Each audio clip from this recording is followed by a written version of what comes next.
Thank you, Mr. Chairman. General Odierno, General Grass, General Talley, thank you all three for your service. Thank you for being here. General Odierno, I'd like to start by just making a comment about the brave men and women at Fort Hood. I was down there last week visiting with the heroes, and as tragic as that shooting was, I have to tell you it was at the same time inspirational. One young soldier I visited with in particular had been shot twice, was recuperating, was in the hospital with his fiancée and his mother and his sister, and as he was sitting there, and the commanding general came in and he saw the ranger patch on his uniform, this young soldier leaned forward and said, "I want to be a ranger. Can I go to ranger school?" And this is 48 hours after he's shot, he's recuperating, and the only thought he had was that he wanted to be a ranger and fight for our country. And it just, it's a powerful testament to the extraordinary men and women who serve in our Army and serve in the military. And I know all of us are praying for those soldiers, are remembering those soldiers, and are standing with them. One question that has obviously been discussed in the past week has been the question of concealed carry on military bases. And I recognize that's a question on which there's a difference of opinion, a difference of opinion in the military, a difference of opinion in the civilian world. There are some soldiers who feel quite strongly that concealed carry would be a sensible change in policies. There are others who may disagree. And I guess my question would be, it has been a long time since this committee has held a hearing examining that question, examining the policy benefits and detriments of allowing concealed carry on military bases. In your view, would that be a productive topic for a hearing for this committee? There's clearly a difference of opinion on this. I would just say, Senator, that our assessment is that we right now probably would not initially support something like that. But all of this is always worth a discussion if we think it's important. Well, thank you for that, and I do agree it's a question worth further examination, because I think we are all agreed that we want to implement policies that will maximize the safety of the men and women who are serving on our base. And obviously Fort Hood has now twice in a very short time period suffered through a traumatic experience, and I'll tell you, the community has come together even more strongly in the aftermath of that. I'd like to ask another question focused on the proposals of the Army to reduce its active duty end strength after more than a decade of war. And I understand that the Army can handle much of the reduction through normal attrition, but that there will be some soldiers with several tours in Iraq or Afghanistan. In other words, some of our most valued combat veterans who, under the current plan, will not be allowed to re-enlist or otherwise stay on active duty. And the question I would ask you is, if we go down that path, wouldn't it make a sense for the nation if we could find places for those soldiers in the National Guard, so that we don't lose this experience?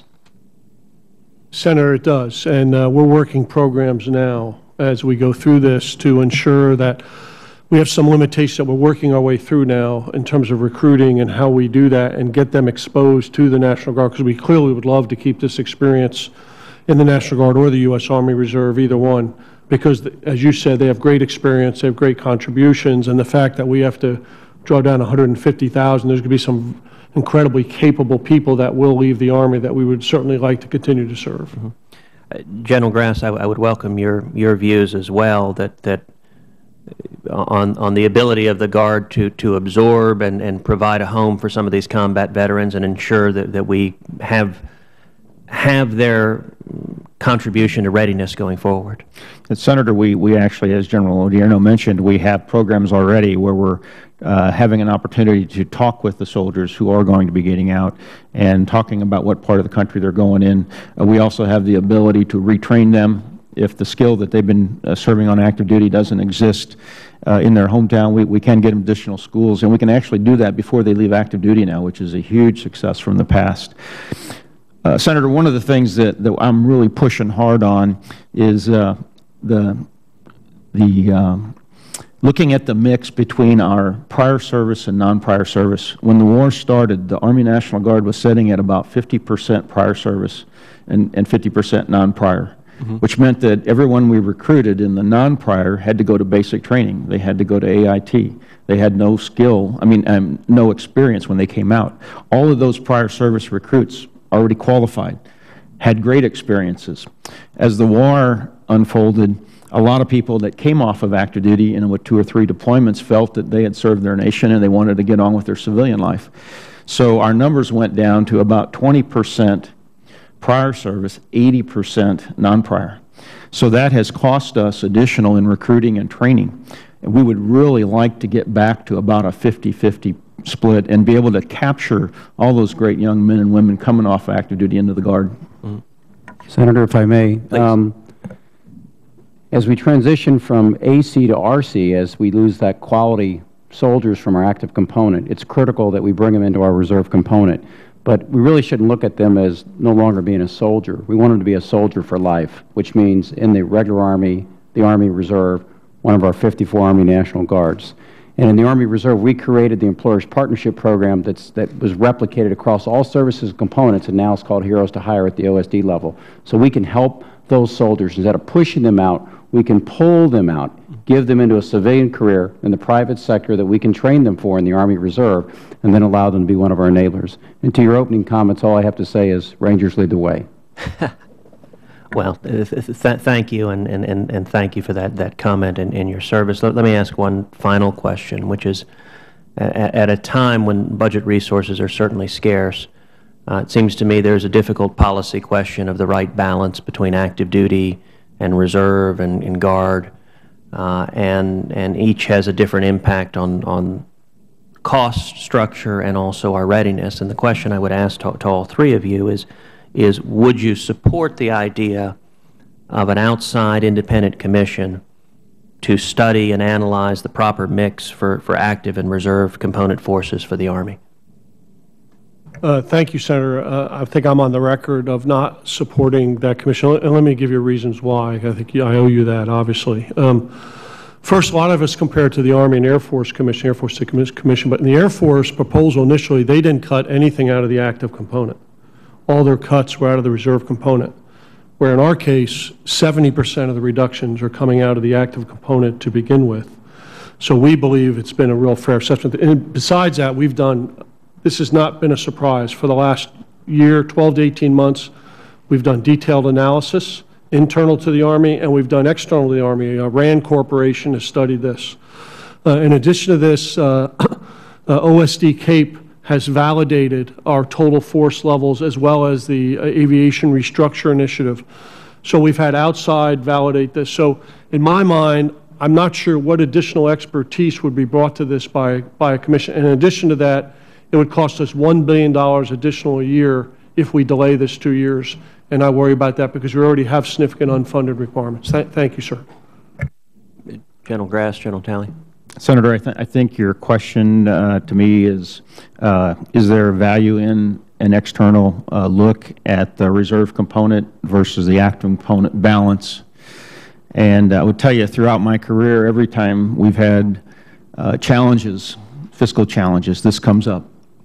And you know, my personal opinion is that it never hurts to have another look at that balance, because we all learn from it over time.